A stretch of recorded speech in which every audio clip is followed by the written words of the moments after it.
चलिए जानते दिल्ली की 25 बड़ी खबरों को सिर्फ 5 मिनट में। पर अभी तक आपने इस वीडियो को लाइक नहीं किया तो वीडियो को लाइक कर दीजिए और इस चैनल को सब्सक्राइब कर दीजिए। कासिम के बाद भाई को दिल्ली पुलिस ने भी दबोचा। कई बार जा चुका था पाकिस्तान की जासूसी के आरोप में गिरफ्तार किए गए मोहम्मद कासिम के बाद अब उसके भाई को भी दबोच लिया गया है। कासिम ने भाई को दिल्ली पुलिस की स्पेशल सेल से गिरफ्तार किया है। दिल्ली में तेज आंधी से कई इलाकों में बिजली गुल, येलो अलर्ट जारी। आगे कैसा रहेगा मौसम?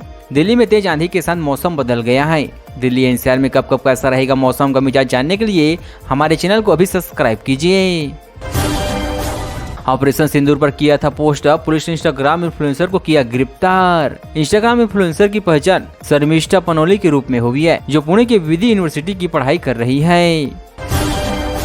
दिल्ली सरकार के 100 दिन पूरे होने पर बीजेपी नेताओं पर क्या कहा, अनुपम खेर ने भी रखी अपनी राय। दिल्ली की भाजपा सरकार ने मुख्यमंत्री रेखा गुप्ता के नेतृत्व में अपने 100 दिन के पूरे कार्य को रख दिया है।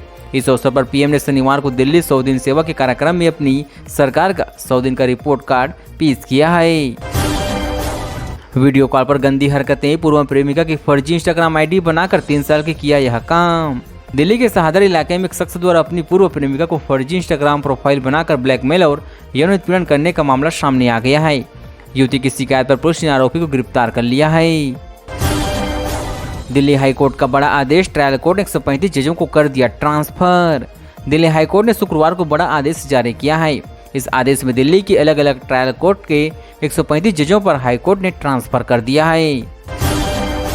एनसीआर में घर का सपना होगा साकार, जेडीए गाजियाबाद ने इस इलाके पर लगाया छोटे बड़े प्लॉट की स्कीम। एनसीआर में घर बनाने का सपना देख रहे लोगों के लिए अच्छी खबर है। गाजियाबाद के बाद नंदग्राम में रिहायशी प्लॉट खरीदने का जल्द मौका मिलेगा। जेडीए यहाँ करीब 8000 वर्ग मीटर क्षेत्रफल में प्लॉट समेत अन्य विकास कार्य करेगा। ड्रग्स के लिए पैसे चाहिए था, चोरी करने के घर में घुस लड़की ने शोर मचाया तो गला दबोचकर हताहत की। दक्षिण पश्चिम दिल्ली के द्वारका स्थित अपने घर में मृतक पाई गई नाबालिग लड़की की हताहत के मामले का पुलिस खुलासा कर दिया है। पुलिस के अनुसार चोरी के इरादे से घर में घुसे आदमी ने शोर मचाते हुए नाबालिग लड़की को गला दबाकर हताहत कर दी।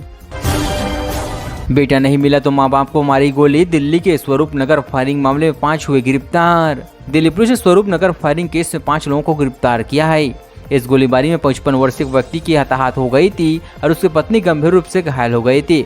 कथित तौर पर हमले का टारगेट दंपत्ति का बेटा था।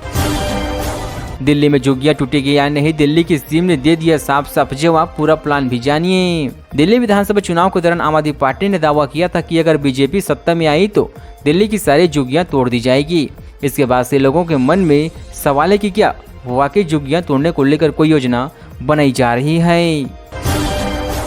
बढ़ते कोरोना के मामले के बीच दिल्ली में पहली हताहत, अस्पताल में भर्ती थी महिला। हालांकि दिल्ली में बढ़ते कोरोना मरीजों के बीच बड़ी खबर सामने आ गई है। दिल्ली में कोविड संक्रमित एक 60 साल की महिला की हताहत हो गई। इस मामले पर मुख्यमंत्री रेखा गुप्ता का बयान सामने आ गया है। मेरा कोई रेप नहीं हुआ बयान से पलटी महिला। दिल्ली हाईकोर्ट ने फिल्म डायरेक्टर मनोज मिश्रा को दी बेल। दिल्ली हाईकोर्ट ने दुष्कर्म के मामले में आरोपी फिल्म डायरेक्टर सनोज कुमार मिश्रा को शुक्रवार को जमानत दिया है। रेप केस दर्ज कराने वाली शिकायतकर्ता महिला ने अपने हलफनामे में कहा कि वह सनोज मिश्रा के साथ रिलेशनशिप में थी और उससे सहमति से यह संबंध बनाया गया है। दिल्ली में बीजेपी के 100 दिन पूरे होने पर क्या बोली सीएम रेखा गुप्ता, ऑपरेशन सिंदूर पर कविता भी सुनाई। दिल्ली में भाजपा सरकार के आज 100 दिन पूरे हो चुकी हैं।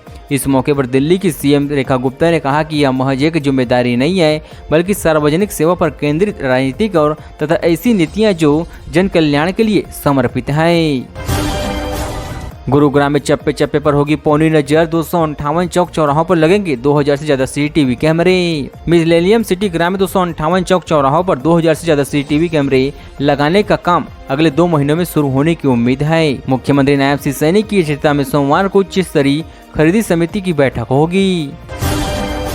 संपत्ति विवाद में 2 बेटियों ने मिलकर काट डाला मां का गला। 1.5 साल से फरार बड़ी बहन अरेस्ट। दिल्ली के रणहोल इलाके में पैतृक संपत्ति के बंटवारे को लेकर हुए विवाद में अपनी मां की गला रेत कर हताहत करने की आरोपी बहन से फरार चल रही दूसरी महिला को भी गिरफ्तार कर लिया गया है। NHAI बनाएगी 4 किलोमीटर लंबा Shahberi elevated road. Great Noida टूर गाजियाबाद का सफर होगा non stop. Great Noida west में शाहबेरी एलिवेटेड रोड की विस्तृत परियोजना रिसोर्ट भारतीय राष्ट्रीय राजमार्ग प्राधिकरण तैयार करेगा। AI से कराया जाएगा। इस पर आने वाले खर्च की रकम ग्रेट नोएडा प्राधिकरण 150 घरों पर चला बुलडोजर, 100 तोड़े जाएंगे, एनसीआर में कहा इतना बड़ा एक्शन। एनसीआर में एक बार फिर से बड़ा बुलडोजर एक्शन हुआ है। दिल्ली से सटे फरीदाबाद में शुक्रवार को अरावली समेत 4 इलाकों में एक अवैध फार्म हाउस सहित 150 से अधिक अवैध मकानों पर बुलडोजर चला है। दिल्ली पर मई में मौसम हुआ बेरहम, 40 सेल्सियस से नीचे रहा तापमान। राजधानी दिल्ली में बीते 5 सालों में यह तीसरा मौका है जब मई का तापमान 40 डिग्री सेल्सियस से नीचे रहा है।